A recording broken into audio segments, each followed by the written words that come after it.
नमस्कार, मी श्वेता अंकले. तरुण भारत न्यूज बुलेटिनमध्ये आपल्या सर्वांचे स्वागत. आता पाहूया ठळक घडामोडी. बेळगावचे अबकारी विभागाचे अतिरिक्त आयुक्त वाय मंजुनाथ यांच्या निवासस्थानी ईडीने सखोल झडती मोहीम राबवली. बेळगाव शहरातील टीव्ही सेंटर परिसरातील त्यांच्या घरी बुधवारी पहाटे 5:30 वाजता सुरू झालेली झडती गुरुवारी सकाळी 6 वाजेपर्यंत सुमारे 24 तास सुरू होती. या काळात ईडीचे अधिकारी घराबाहेर न पडता कागदपत्रांची तपासणी करत होते. तसेच नाश्ता व जेवण ही घरातच मागून चौकशी सुरू ठेवण्यात आली होती. झडती दरम्यान मंजुनाथ यांच्या पत्नीचीही चौकशी करण्यात आली असून बेनामी बार परवाने, कथित बेकायदा मालमत्ता आणि सोने व चांदी या संदर्भातील कागदपत्रे तसेच माहिती मिळाल्याचे सूत्रांचे म्हणणे आहे. मात्र याबाबत ईडीकडून अधिकृत पुष्टी करण्यात आलेली नाही. बेळगावसह राज्यातील 10 ठिकाणी एकाच वेळी झालेल्या या कारवाईत महत्त्वाची कागदपत्रे हाती लागल्याचे सांगितले जात असून पुढील तपास सुरू आहे. बेळगाव महानगरपालिकेच्या 5% विशेष योजनेअंतर्गत दिव्यांगांच्या स्वावलंबनाला चालना देण्यासाठी 26 लाभार्थ्यांना 3 चाकी वाहनांचे वितरण गुरुवार दिनांक 25 जून रोजी करण्यात आले.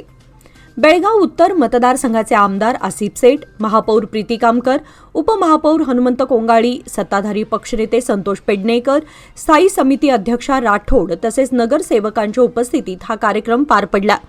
महापालिकेच्या 5% योजनेअंतर्गत 38,98,700 रुपयांच्या निधीतून 26 दिव्यांग लाभार्थ्यांना 3 चाकी वाहने वितरित करण्यात आली. या उपक्रमामुळे दिव्यांगांच्या दैनंदिन प्रवासासह स्वावलंबनाला मोठी मदत होणार आहे. यावेळी बोलताना आमदार आसिफ सेठ यांनी सांगितले की गरजू विद्यार्थ्यांनी अर्ज केल्यास त्यांना आवश्यक ती सर्व मदत देण्यासाठी महापालिका आणि शासन कटिबद्ध आहे. दिव्यांगांच्या कल्याणासाठी अशा योजना पुढेही राबवल्या जातील असे सांगत त्यांनी लाभार्थ्यांना शुभेच्छा दिल्या. ते पुढे म्हणाले की महापालिकेने दिलेल्या या 3 चाकी वाहनांचा योग्य उपयोग करून दिव्यांगांनी स्वावलंबी जीवन जगावे असे आवाहन त्यांनी केले. कार्यक्रमास बहुसंख्य लाभार्थी उपस्थित होते. महाराष्ट्र एकीकरण युवा समिती सीमाभाग बेळगावचे अध्यक्ष शुभम शेळके यांच्या भाषणावरून वाद निर्माण झाला असून टिळकवाडी पोलीस ठाण्यामध्ये त्यांच्या विरोधात गुन्हा दाखल करण्यात आलाय. अनगोळ येथील सिद्धाप्पा सोमनाथ होसमणी वय 45 यांनी दाखल केलेल्या तक्रारीनुसार 16 जून 2026 रोजी मराठा मंदिर कार्यालयात झालेल्या बैठकीत शेळके यांनी व्यावसायिक फलकांवर मराठी भाषेला स्थान देण्याबाबत वक्तव्य केले होते. तसेच मराठी भाषेला सन्मान देणाऱ्या व्यापाऱ्यांशी व्यवहार करण्याचे आवाहन व दुर्लक्ष करणाऱ्यांविरोधात भूमिका घेण्याचे वक्तव्य केल्याचा आरोप तक्रारीत करण्यात आलाय. हे भाषण द्वेषपूर्ण व चिथावणीखोर असल्याचा दावा करत भारतीय न्याय संहिता 2023च्या कलम 192 अंतर्गत गुन्हा क्रमांक 75/2026 नोंद करण्यात आला असून पोलीस पुढील तपास करत आहेत. बेळगाव महापालिकेतील वाढता भ्रष्टाचार आणि जन्ममृत्यू दाखल्यांसाठी नागरिकांना होणारी गैरसोय लक्षात घेऊन महापालिकेमध्ये जन्ममृत्यू अर्ज स्वीकृती व सहायता केंद्राची स्थापना करण्यात आली आहे. या केंद्राचे उद्घाटन उत्तर मतदारसंघाचे आमदार आसिफ सेठ यांच्या हस्ते फीत कापून करण्यात आले. यावेळी महापौर प्रीती कामकर, उपमहापौर हनुमंत कोंगाळी, सत्ताधारी पक्षनेते संतोष पेडणेकर, स्थायी समिती अध्यक्षा राठोड तसेच नगरसेवक व अधिकारी उपस्थित होते. नागरिकांना जन्म व मृत्यू नोंदणीसाठी अर्ज सादर करताना येणाऱ्या अडचणी, विलंब आणि मध्यस्थांमुळे होणारा त्रास कमी करण्याच्या उद्देशाने हे सहायता केंद्र सुरू करण्यात आले आहे. या केंद्रामार्फत अर्ज स्वीकृती, मार्गदर्शन आणि आवश्यक माहिती एकाच ठिकाणी उपलब्ध करून देण्यात येणार आहे. यामुळे नागरिकांना अधिक पारदर्शक, जलद आणि सुलभ सेवा मिळणार असून प्रशासनातील कार्यपद्धती अधिक लोकाभिमुख होण्यास मदत होईल असा विश्वास उपस्थित मान्यवरांनी व्यक्त केला. महापालिकेच्या सेवा नागरिकांपर्यंत अधिक प्रभावीपणे पोहोचाव्यात आणि भ्रष्टाचाराला आळा बसावा यासाठी अशा उपक्रमांची आवश्यकता असल्याचे यावेळी सांगण्यात आले. कार्यक्रमास नगरसेवक, अधिकारी आणि नागरिक मोठ्या संख्येने उपस्थित होते. बेळगाव तालुक्यातील अलतगा ग्रामपंचायत हद्दीतील सर्वे क्रमांक 87 मधील 4 एकर 38 गुंठे जमिनीच्या मालकी आणि ताब्याच्या प्रश्नावरून वाद निर्माण झाला असून सदर जमीन अलतगा ग्रामस्थांची असल्याचा दावा करत ग्रामस्थांनी गुरुवार दिनांक 25 जून रोजी जिल्हा प्रशासनाकडे न्यायाची मागणी केली आहे. ग्रामस्थांनी दिलेल्या निवेदनानुसार भू न्याय मंडळ बेळगाव यांनी प्रकरण क्रमांक अलदगा SR-21-3 अन्वये दिनांक 24 एप्रिल 2026 रोजी दिलेल्या आदेशात संबंधित जमीन अलदगा ग्रामस्थांच्या हक्काची असल्याचं नमूद केल्याचा दावा करण्यात आलाय. मात्र रामेश्वर देवस्थान ट्रस्टचे नाव पुढे करून काही जमीन माफियांकडून ग्रामस्थांना त्रास दिला जात असल्याचा आरोप निवेदनात करण्यात आलाय. संबंधित जमिनीकडे ट्रस्टकडे कोणतीही वैध कागदपत्रे नसल्याचेही ग्रामस्थांनी म्हटलंय. याशिवाय रामेश्वर देवस्थान ट्रस्टचे विश्वस्त गोविंद कुलकर्णी यांनी 1987 मध्ये उच्च न्यायालयात संबंधित जमीन अलदगा ग्रामस्थांची असल्याचं प्रतिज्ञापत्र अथवा जबाब सादर केल्याचा दावाही ग्रामस्थांनी केलाय. याच आधारे संबंधित अधिकाऱ्यांनी ग्रामस्थांच्या बाजूने आदेश दिल्याचे निवेदनात नमूद करण्यात आले आहे. संपूर्ण प्रकरणाची सखोल चौकशी करून भू न्याय मंडळाच्या आदेशाची प्रभावी अंमलबजावणी करावी तसेच अलदगा ग्रामस्थांना न्याय मिळवून द्यावा अशी मागणी ग्रामस्थांनी प्रशासनाकडे निवेदनातून केली आहे. यावेळी बहुसंख्येने ग्रामस्थ उपस्थित होते.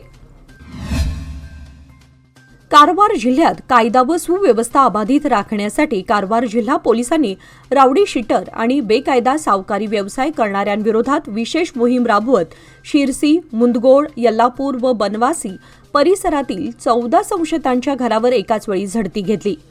काही भागामध्ये रावडी शीटर व सावकारी व्यवसाय वाढत असल्याच्या तक्रारींची दखल घेत शिरसीच्या उपविभागीय पोलीस अधिकारी गीता पाटील यांच्या नेतृत्वाखाली 14 पोलीस कर्मचाऱ्यांच्या पथकाने ही कारवाई केली. जिल्हा पोलीस अधीक्षक दीपन MN यांच्या मार्गदर्शनाखाली पार पडलेल्या या मोहिमेमुळे संबंधितांमध्ये खळबळ उडाली असून कायदा मोडणाऱ्यांविरोधातील कारवाई यापुढेही सुरू राहणार असल्याचे पोलीस सूत्रांनी स्पष्ट केले. गुन्हेगारी व बेकायदा सावकारीला आळा घालण्यासाठी उचललेल्या या पावलाचे नागरिकांकडून स्वागत होत असून त्यामुळे जिल्ह्यातील कायदा व सुव्यवस्था अधिक बळकट होईल असा विश्वास व्यक्त केला जातोय. बेळगाव जिल्ह्यात 1 जुलै रोजी राष्ट्रीय लोक अदालतीचे आयोजन करण्यात आले असून नागरिकांनी व पक्षकारांनी या संधीचा लाभ घ्यावा असे आवाहन बेळगाव जिल्हा व सत्र न्यायाधीश तथा जिल्हा कायदा सेवा प्राधिकरणाचे अध्यक्ष मंजुनाथ नायक यांनी केले आहे. राष्ट्रीय विधी सेवा प्राधिकरण यांच्या निर्देशानुसार आयोजित करण्यात येणाऱ्या या लोक अदालतीच्या माध्यमातून दीर्घकाळ प्रलंबित असलेल्या प्रकरणांचा सामोपचाराने निपटारा करण्यासाठी विशेष प्रयत्न करण्यात येणार आहे. समाधान समारोह उपक्रमांतर्गत जिल्ह्यात सुमारे 350 प्रकरणे वादी प्रतिवादींमधील तडजोडीतून निकाली काढण्यात आली आहेत. तसेच सर्वोच्च न्यायालयाच्या निर्देशानुसार देशभरातील सुमारे 1,60,000 प्रलंबित प्रकरणांचा जलद निकाली काढण्यासाठी आवश्यक प्रक्रिया सुरू असल्याची माहिती मिळाली आहे. केंद्रीय गृहमंत्री यांच्या 19 व 20 जून रोजी झालेल्या कोल्हापूर दौऱ्यादरम्यान बेळगाव सीमा भागातील मराठी जनतेला महाराष्ट्र-कर्नाटक सीमा प्रश्नासंदर्भातील निवेदन देण्यापासून रोखण्यात आल्याचा आरोप करत मध्यवर्ती महाराष्ट्र एकीकरण समितीने कोल्हापूरचे जिल्हाधिकारी आणि पोलीस अधीक्षक यांच्यावर कारवाई करण्याची मागणी महाराष्ट्राचे मुख्यमंत्री यांच्याकडे केली आहे. बुधवारी मुख्यमंत्री फडणवीस यांना सादर केलेल्या निवेदनात समितीने म्हटलंय की महाराष्ट्र सरकारने सर्वोच्च न्यायालयात दाखल केलेल्या सीमा प्रश्न प्रकरणाच्या पार्श्वभूमीवर कर्नाटक प्रशासनाच्या अन्यायकारक वागणुकीबाबत सातत्याने भूमिका मांडली आहे. अशा परिस्थितीत महाराष्ट्रातील प्रशासनानेच मराठी कार्यकर्त्यांविरोधात कारवाई करण्यासाठी कर्नाटक पोलिसांशी पत्रव्यवहार केल्याचा आरोप समितीने करत ही बाब दुर्दैवी असल्याचं म्हटलंय. समितीच्या म्हणण्यानुसार 22 जून रोजी बेळगाव जिल्हाधिकारी कार्यालयावर मोर्चा काढण्याचे नियोजन करण्यात आले होते. सरकारी परिपत्रके मराठी भाषेमध्ये उपलब्ध करून देणे, दुकाने व व्यापारी आस्थापनांवरील मराठी फलकांना परवानगी देणे यासह विविध मागण्यांसाठी हा मोर्चा आयोजित करण्यात येणार होता. या आंदोलनाची तयारी महिनाभर सुरू होती. मात्र कोल्हापूर पोलिसांच्या कथित कारवाईनंतर स्थानिक प्रशासनाने मोर्चाला परवानगी नाकारल्याचा आरोप समितीने केला असून संबंधित अधिकाऱ्यांवर चौकशी करून योग्य ती कारवाई करण्याची मागणी मुख्यमंत्री फडणवीस यांच्याकडे करण्यात आली आहे. बेळगाव उत्तरचे आमदार आसिफ सेठ आणि युवा नेते अमान सेठ यांनी ओल्ड गांधीनगर परिसराला भेट देऊन सुमारे 3.5 किलोमीटर लांबीच्या रस्ते व ड्रेनेज विकास प्रकल्पाचा प्रारंभ केला. या प्रकल्पामुळे परिसरातील रस्ते, पाणी साचणे आणि अपुऱ्या ड्रेनेजच्या दीर्घकालीन समस्यांवर तोडगा निघून नागरिकांची वाहतूक व स्वच्छतेशी संबंधित गैरसोय दूर होणार आहे. यावेळी आमदार आसिफ सेठ व अमान सेठ यांनी स्थानिक नागरिकांशी संवाद साधून त्यांच्या समस्या जाणून घेतल्या. तसेच कामाची गुणवत्ता व वेळेत पूर्तता सुनिश्चित केली जाईल असे आश्वासन दिले. मूलभूत पायाभूत सुविधा बळकट करणे हे प्राधान्य असून अशा विकास कामांमुळे परिसराच्या दीर्घकालीन प्रगतीला चालना मिळेल असे आमदारांनी यावेळी सांगितले. बेळगावात अत्याधुनिक वैद्यकीय सेवांसाठी आता विश्वासाचं नाव विजया दक्षता हॉस्पिटल. 24 तास अतिदक्षता विभाग, जनरल मेडिसिन, सर्जरी, डायलिसिस, प्रसूती सेवा, बालरोग, अस्थिरोग, न्यूरोलॉजी, कॅन्सर सर्जरी आणि अनेक सुपर स्पेशालिटी सुविधा सर्व एकाच ठिकाणी.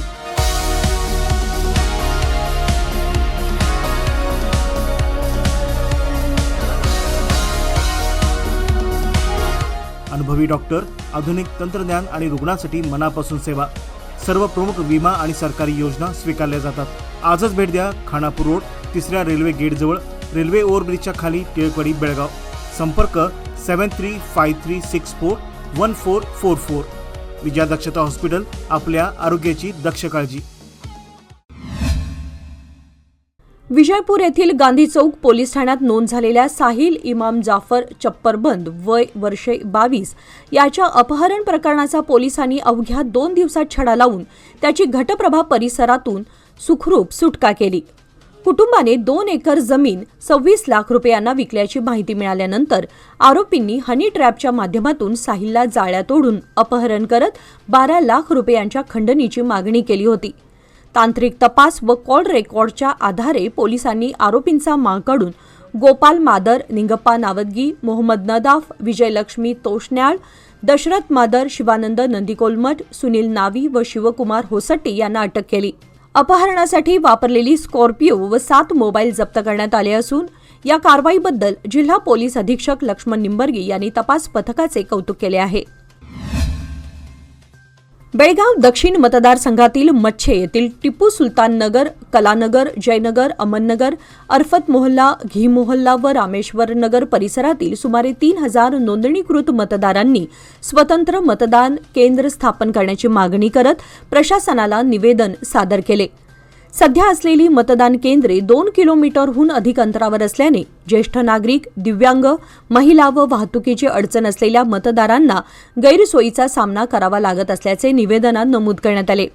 सर्व परिसरांसाठी मध्यवर्ती असलेल्या मच्छे मुख्य रस्त्यावरील डिव्हाइन मर्सी स्कूलमध्ये नवीन मतदान केंद्र सुरू करावं अशी मागणी करण्यात आली असून त्यामुळे मतदानाचा टक्का वाढण्यास मदत होईल असा विश्वास व्यक्त करण्यात आलाय.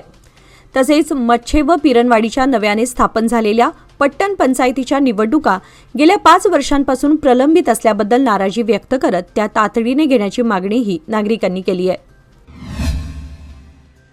बेळगाव तालुक्यातील मन्नूर येथील ग्रामदैवत श्री कलमेश्वर मंदिराच्या जीर्णोद्धाराचं काम प्रगतीपथावर असून मंदिराच्या स्लॅब भरणी पूजनाचा सोहळा भक्तिभावपूर्ण वातावरणात संपन्न झाला. सांप्रदायिक भजनी मंडळाच्या काकड आरतीने कार्यक्रमास प्रारंभ झाला. श्रीफळ पूजन, धार्मिक विधी व स्लॅब पूजनानंतर प्रसाद चौगुले, रवींद्रनाथ चौगुले, ओम चौगुले, सोमनाथ कांबळे, मधु कडोलकर, आनंद बाळेकुंद्री यांच्यासह अनेक मान्यवरांनी सहभाग घेतला. कार्यक्रमाच्या अध्यक्षस्थानी मुकुंद भावाकू तरळे होते तर कार्याध्यक्ष विनय विलास कदम यांनी स्वागत केले. यावेळी प्रसाद चौगुले यांनी मंदिर उभारणीसाठी सर्वतोपरी सहकार्याची ग्वाही दिली. कार्यक्रमाचे सूत्रसंचालन सचिव संदीप डोणकर यांनी केले. यावेळी आर्किटेक्ट व अभियंता मल्लेश मुतकेकर, देवसगी पंच कमिटी सदस्य, जीर्णोद्धार समितीचे पदाधिकारी, ग्रामस्थ व भाविक मोठ्या संख्येने उपस्थित होते. चंदगड, गडहिंग्लज व आजरा परिसरातील काजू उत्पादक शेतकऱ्यांसाठी महत्त्वाची घडामोड घडत असून काजू उद्योगाच्या विकासासाठी विविध महत्त्वाकांक्षी प्रकल्प उभारण्याच्या हालचालींना वेग आलाय. काजू मंडळाचे विभागीय कार्यालय, अत्याधुनिक नर्सरी, सेंटर ऑफ एक्सलन्स प्रक्रिया प्रकल्प, निर्यात केंद्र, गोदाम व बाजार समिती उभारण्याचा प्रस्ताव शासनाच्या विचाराधीन आहे. या संदर्भात चंदगडचे आमदार शिवाजीराव पाटील यांनी मुंबई येथे मंत्री जयकुमार रावल यांची भेट घेऊन चर्चा केली असून शिनोळी बुद्रुक औद्योगिक वसाहतीत कृषी माल निर्यात केंद्र स्थापन करण्याची मागणीही करण्यात आली. हलकर्णी येथे सुमारे 40 एकर जमीन नाममात्र दरात उपलब्ध करून देण्यासह प्रशासकीय प्रक्रिया गतीने पूर्ण करण्याचे आश्वासन मंत्री रावल यांनी दिले असून या प्रकल्पांमुळे शेतकऱ्यांना उत्पादन, प्रक्रिया व निर्यातीसाठी एकात्मिक सुविधा उपलब्ध होणार आहे.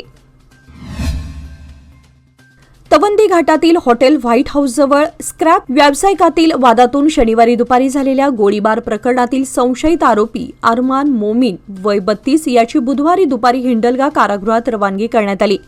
या गोळीबारात सुरेश कल्लाप्पा खेत्री वय 42 हे सुदैवाने खाली वाकल्याने बचावले होते.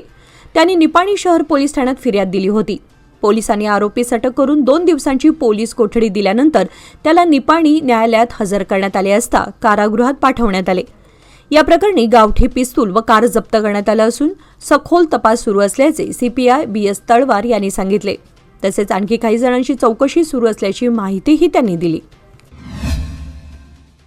बेळगाव येथील KLS institute of management education and research KLS IMER येथे प्रख्यात सामाजिक उद्योजक, पोस्टकार्ड मॅन व लायब्ररी मॅन ऑफ इंडिया म्हणून ओळखले जाणारे प्रदीप लोखंडे यांनी विद्यार्थ्यांना मार्गदर्शन करताना ग्रामीण भारत ही सोडवायची समस्या नसून मोठी संधी असल्याचे प्रतिपादन केले. बदलता ग्रामीण भारत युवकांसाठी एक संधी या विषयावरील व्याख्यानात रुरल रिलेशन्सचे संस्थापक तथा ज्ञान की आणि फिट की उपक्रमांचे प्रेरणास्थान असलेल्या लोखंडे यांनी विनोदी शैली, अचूक आकडेवारी आणि वास्तववादी उदाहरणांद्वारे ग्रामीण भागातील आर्थिक, सामाजिक व उद्योजकीय संधी अधोरेखित केल्या. कार्यक्रमाच्या प्रारंभी KLS IMERचे संचालक डॉक्टर आरिफ शेख यांनी प्रमुख पाहुण्यांचे स्वागत व सत्कार करून भावी कॉर्पोरेट नेत्यांमध्ये ग्रामीण भारताविषयी संवेदनशीलता आणि जागरूकता निर्माण होणे आवश्यक असल्याचे सांगितले. बृहन महाराष्ट्र मंडळ नवी दिल्ली, राज्य मराठी विकास संस्था मुंबई आणि मराठी भाषा प्रेमी मंडळ बेळगाव यांच्या संयुक्त विद्यमाने मराठी भाषा निबंध स्पर्धा 2025-26 मधील यशस्वी विद्यार्थ्यांचा पुरस्कार वितरण सोहळा बेळगाव शहरातल्या ठळकवाडी हायस्कूलमध्ये योग दिनाच्या औचित्याने पार पडला. या स्पर्धेत उल्लेखनीय यश संपादन करणाऱ्या 10 शाळांमधील प्रत्येकी 3 विद्यार्थ्यांसह मराठी विषय शिक्षक व मुख्याध्यापकांचा रोख पारितोषिक व सन्मानपत्र देऊन गौरव करण्यात आला. बेळगाव शहर, टिळकवाडी व येळूर विभागातील विविध शाळांतील विद्यार्थ्यांचा या उपक्रमात सहभाग होता. तसेच कार्यक्रमाचे आयोजन संबंधित विभागांमध्ये करण्यात आले. यावेळी नितीन कपिलेश्वरकर, अनिल चौधरी यांच्यासह विविध मान्यवरांनी मराठी भाषेच्या संवर्धनासाठी सुरू असलेल्या उपक्रमांची माहिती देत विद्यार्थ्यांमध्ये लेखन कौशल्य व भाषाप्रेम वाढवण्याचे महत्त्व अधोरेखित केले. साक्षरता व शिक्षणाला प्रोत्साहन देण्यासाठी पही वाइब्स फाउंडेशन आणि शक्ती सामर्थ्य फाउंडेशन यांच्या संयुक्त विद्यमाने गुरुवारी दिनांक 25 जून रोजी सदाशिव नगर येथील सरकारी शाळा क्रमांक 22 येथे पुस्तक वितरण उपक्रम राबवण्यात आला. आर्थिकदृष्ट्या दुर्बल घटकातील विद्यार्थ्यांना दर्जेदार वाचन साहित्य उपलब्ध करून देत त्यांच्यात वाचनाची आवड निर्माण करण्यासाठी पुस्तके वितरित करण्यात आली. नवज्योत टेक्नॉलॉजीज प्रायोजक लिमिटेडचे व्यवस्थापकीय संचालक अमित नाईक यांच्या उदार प्रायोजकत्वामुळे हा उपक्रम यशस्वी ठरला. यावेळी भुविका, शिरदेव, विजय, शिवानंद, श्वेता व लक्ष्मण आदी उपस्थित होते. यावेळी पही वाइब्स फाउंडेशनच्या संस्थापक संचालक रक्षा यू व शक्ती सामर्थ्य फाउंडेशनच्या संस्थापक संचालक लता अनासकर यांनी पुस्तक हे विद्यार्थ्यांच्या उज्ज्वल भविष्यासाठी प्रेरणादायी साधन आहे. या उपक्रमासाठी सहकार्य करणाऱ्या प्रायोजक आणि स्वयंसेवकांचे आम्ही मनपूर्वक आभारी आहोत. त्यांच्या योगदानामुळे अनेक विद्यार्थ्यांपर्यंत ज्ञानाचा प्रकाश पोहोचला आहे असे सांगत शिक्षण व समाज कल्याण क्षेत्रात पुढेही सातत्याने कार्य करण्याचा निर्धार व्यक्त केला. व्यवसाय वाढवायचा असो वा कुटुंबाची गरज भागवायची, सादर आहे लोकमान्य गोल्ड लोन. माफक प्रक्रिया शुल्क आणि कमीत कमी कागदपत्रांसह तात्काळ मंजुरी. लोकमान्य गोल्ड लोन प्रत्येक कुटुंबासाठी, प्रत्येक व्यवसायासाठी. अधिक माहितीसाठी आमच्या नजीकच्या शाखेला भेट द्या किंवा कॉल करा 1800212450. नियम व अटी लागू. शैक्षणिक वर्ष सुरू होऊन 10 दिवसांहून अधिक कालावधी लोटला असतानाही चंदगड आगाराकडून नेसरी परिसरातील शालेय बस फेऱ्या अद्याप सुरू करण्यात आलेल्या नाहीत. त्यामुळे विद्यार्थ्यांना मोठ्या अडचणींचा सामना करावा लागत असून पालकांमध्ये नाराजी व्यक्त होत आहे. विशेषतः बेळगाव येथून सकाळी 7 वाजता सुटणारी बेळगाव आजरा बस फेरीही सुरू न झाल्याने सीमा भागातील विद्यार्थ्यांचं शैक्षणिक नुकसान होत आहे.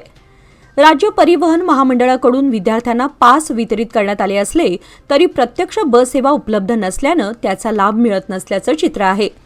या संदर्भात चंदगड आगाराकडे विचारणा केली असता ही फेरी आजरा आगाराकडे वर्ग झाल्याचं सांगण्यात आलं.